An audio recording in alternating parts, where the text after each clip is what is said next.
Hey gang, that was me going into the Lego store in Sheffield the other day. It's been absolutely insane in the Lego room the past few days, so much stuff going on.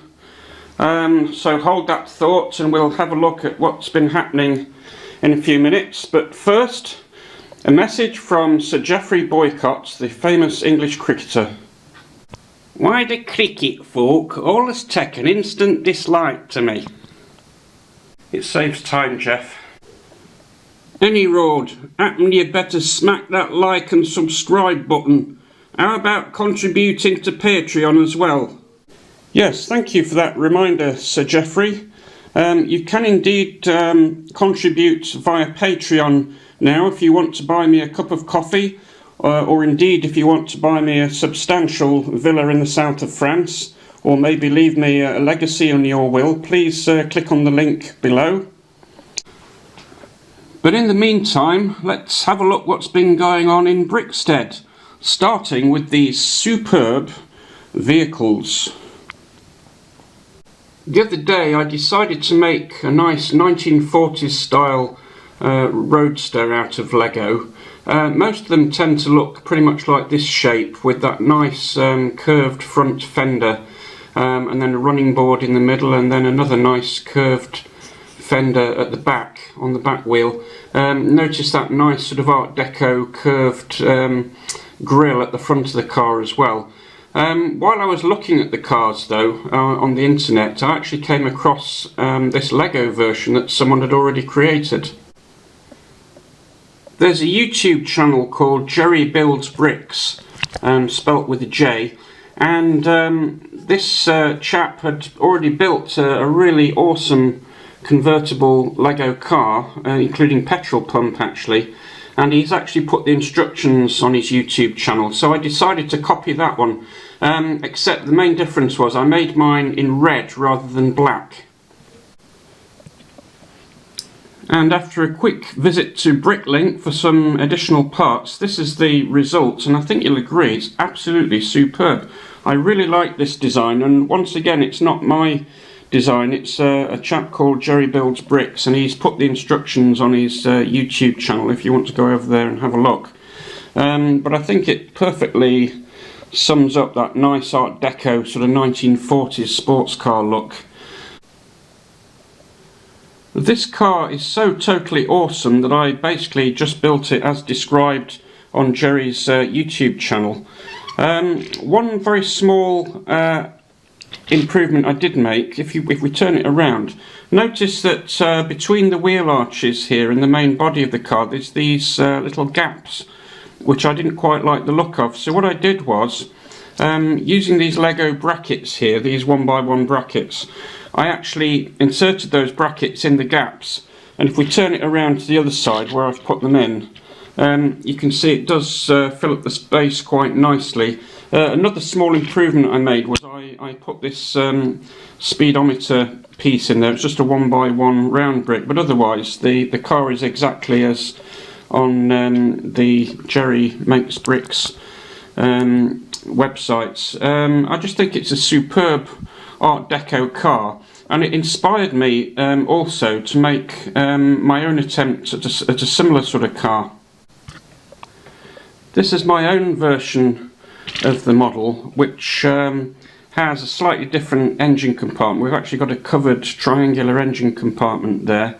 There's some small differences at the side. I've put a nice running board with a little sort of rubber step on there. At the back we've got this little brown luggage rack, and you probably noticed I've put more solid bumpers on the front of the car and on the back. What started off this idea of building a roadster actually was this piece here, which is a sort of Lego kind of front engine grille basically, with the lights attached, and I thought it'd be a great idea to build this because it means the lights are already on there, so it makes it easier than actually attaching them to the body of the car. What I intended to do was just do a straightforward copy of this red car and just tweak it a little bit, but actually when I did that I quickly discovered that the Jerry Builds Bricks version is so cleverly and finely engineered that once you start moving things around, it actually changes the whole dynamics of the car. I pretty much had to virtually redesign it on the inside. I'll give you an example. So this panel piece here, on the original Jerry version, it was actually the other way around. It was that side up, and it was very neatly fitted at both ends to the car. But once I started messing around with this engine compartment here, it actually meant some of the bricks on the inside were no longer there, and I had to it took me about 8 hours to totally redesign the internal bits. I ended up having to turn this engine compartment round, and then I put a one stud sort of sideways brick on there, just to hold it in place, and then that actually slots in there very neatly like so. On the original car it was held in at both ends, but in this case it's just this front end of the car that's kind of holding it in place, but that's fine because it's quite finely wedged in there, quite neatly wedged in. So if we put the windscreen piece back on, I think that looks like a very nice design of car as well, and I wanted to do a bit of a contrast to the red one. So as you can see by comparing them, we've got a slightly different engine compartment. We've got the front fender kind of sweeping down to a running board and then sweeping back up again, as opposed to this sort of triangular plate that we've got on the original car. And as I say, there's a few differences to the back and the front. The bumper there is a nice, I prefer these solid bumpers to these sort of rod based ones. But I think both cars look absolutely splendid, and they both make a very nice addition to the Brixted traffic jam. And just behind the cars on the right hand side, I think you can see this yellow van. Just doing a quick sort of sneaky preview of that one, but we'll have a look at that one in detail next time. It's a Morris T delivery van, which I've actually already made in red, but I made this yellow one as a sort of custard delivery van. I'm going to put a nice bird's custard sticker on the side, which brings us to the topic of stickers, which we'll probably cover in detail in the show next time. Now, as it turned out, the visit to Sheffield Meadowhall Lego shop was a bit of a fail, really. I went to their pick a brick section because I had a whole shopping list of bricks that I needed for my upcoming models. Unfortunately, the selection there was just very poor. I just sort of picked out some random pieces. It was a bit of a waste of time going there, to be honest. So a little bit disappointing there. So I think for the time being it's back to Bricklink for all the stuff that we need.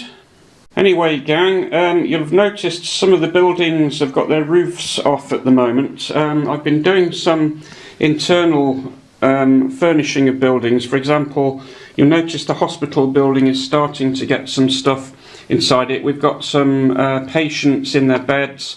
We've got a nice couple of male and female toilets and shower units in there for the patients to use. But I think we'll cover the internal changes to the buildings maybe in the next episode or two, because we've just got so much to cover that it's too much for one episode.